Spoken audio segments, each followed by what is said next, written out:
او چې کله د زنانه ماشوم پکې ډای او دا د مانو ډرامو ته ناستئ او یا د شاهرخ خان ډرامو ته ناستئ که دا هلک دنیا ته راغی که پاکستانی و خو بیا به د ساده ګل او د مانی خان مانی وروري او که چېرته د انډیا ول او بیا به د شاهرخ خان وروري ولې نه همیشه دعوت دې ورکړی دی نه برای کرمو عمر ابن عبدالعزیز مشهور سړی تېر شوی عمر پلار عبدالعزیز د خپل پیر صاحب ډوډۍ ورکړله یو ککوړی ورکو نه ککوړی درې ځای کړه ښځې ته وویل چې ما لا ککوړی راکړی چا په دې باندې څه وکړو وویل په دې باندې روژه ماته کړه یو ورځ روژه یې ونیوله هغه لږه ککوړه باندې ماته کړله بله ورځ یې بیا ما 3 ورځې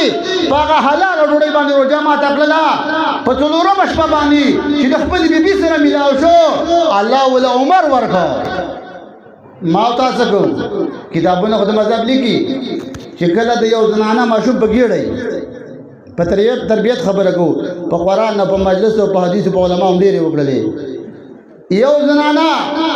ماشوم په ګیړه دی کتابونه لیکي ښه خوراک ورکا او دا زنانه به مریم بیبي د اسی بیبي د حوا بیبي قصې دي اوري او چې کله د زنانه ماشوم په ګیړی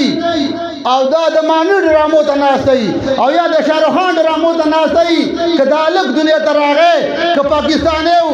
خو بیا به د ساده ګل او د مانی خان مانی وروري او که چېرته د انډیا ول او بیا به د شاهرخ خان وروري ولې نه همیشه دعوت دې ورکړی دی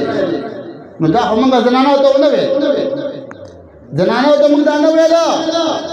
چې خور یا لوري قرآن ته کښېنه ډرامې مرامې مه اوره